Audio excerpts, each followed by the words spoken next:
Hey everyone, Mike Zarella here again with my 2024 Volkswagen Taos SE front-wheel drive. Yes, after 3 years of leasing my 2022 Platinum Gray one, I actually decided to go with another Taos again. In today's video, I'm going to cover the few different cars that I considered, what I did and didn't like about those, and why I decided to go with another Taos.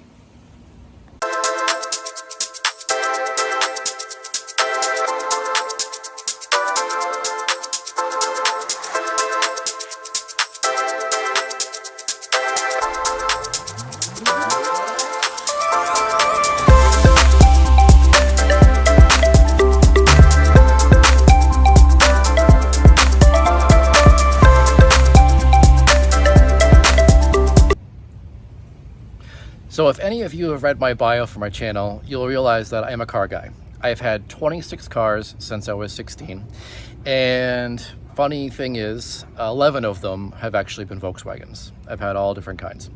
So I just got my 24 Taos, and I was previously leasing a 2022 Taos, same trim package, SE with sunroof. And as I got towards the end of my lease, I was like, okay, I've had a couple issues with my 22. They were able to basically fix all of them, but there was this one thing that was really bothering me, and it was a squeak coming from the back, and they couldn't figure it out. So I was like, all right, if I'm keeping this car and I'm buying it, it's going to drive me nuts if they can't fix that. So I decided to shop around and see what my options are. And I decided to narrow my search down on 3 additional cars. In an order of preference, it was the Nissan Rogue, it was the Mazda CX-5, and the Honda CR-V. Now, they all are pretty much around the same size. More or less, you can get them around the same price. For me, I wanted to be kind of in the low 30s, right around $30,000 mark. But there were a few things that I did and didn't like about the competition. So let's start in order. So number 1, the Nissan Rogue. Love the look of it. Love the interior. I actually think the interior is a little bit more refined than the Volkswagen. That was one thing that I really liked a little bit more about it. I liked that it had the turbo. It drove pretty good, but the one thing, and this is my preference, is it has the CVT transmission. So for those of you that don't know what that is, it's a continuous variable transmission. And what it technically means really is that there's a pulley system rather than a gear system. Car manufacturers will tell you that the benefits are that it's a smoother drive and you get better gas mileage, but car enthusiasts will tell you that it can feel spongy or rubbery in how it drives, and quite frankly, I always find them to be really loud, which to me just kind of ruins the driving experience. I like to hear the engine, but I don't want to hear it screaming and not going anywhere. So I basically kind of opted out of that one.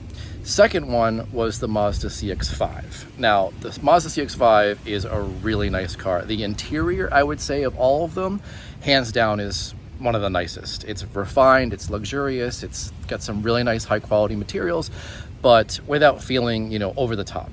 Now, the reason why I didn't like that one is because I do want a turbo, but the way Mazda works their pricing schedule with that particular model is the ones that are turbo are going to be closer to like $40,000, and that was just a little bit out of my price range. Now, if you don't care about turbo and you do want a normal transmission with multiple gears, you can get more of a lower trim line without the turbo, and you can get yourself more in the direction of the $30,000 price range. And the third car was the Honda CR-V, and that one I would say was not quite as nice inside as I would say the Mazda is. Driving wise, I did both the hybrid and the regular one, but honestly, there's no turbo and there is a CVT transmission, so I kind of felt like this car is just not that quick, and I don't need to have something that's a rocket.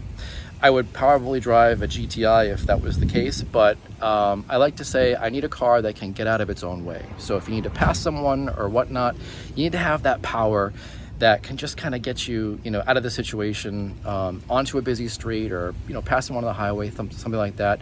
So basically, those were kind of the things that I liked and didn't like.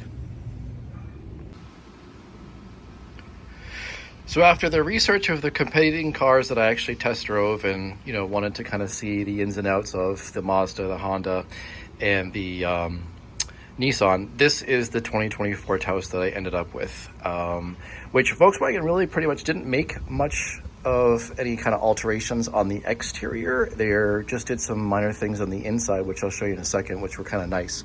But my 2022 was the platinum gray, which was a really nice color, but I figured if I was going to be kind of, boring and go with the same kind of car, I might as well do something a little bit more exciting. And I opted for the King's Red Metallic, which you see here.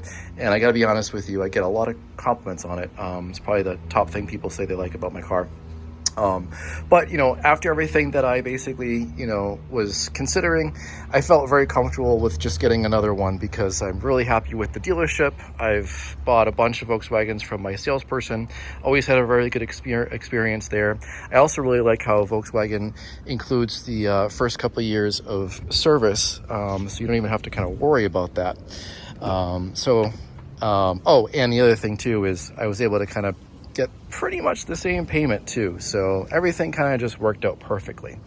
So a couple of things in here that Volkswagen did change for 2024 from 2022 is number one, you've got the home link here underneath the rear view mirror, and that basically is handy for people that either have garage doors or they want to link their automated gates or lighting to.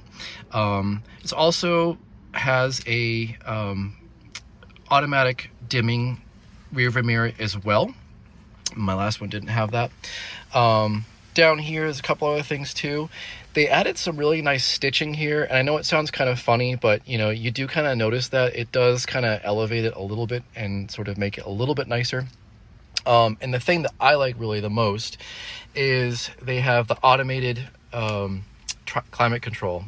This is very much the same kind of layout that you'll see in Jettas, and Volkswagen uses in a lot of their different models, but this is kind of nice just because you have the dual climate control, which makes things a little bit nicer for the passenger. There's a couple of things here too. You also have the piano black, also kind of nice, makes it a little nicer and more refined. Not too much of it though, because it does kind of show fingerprints.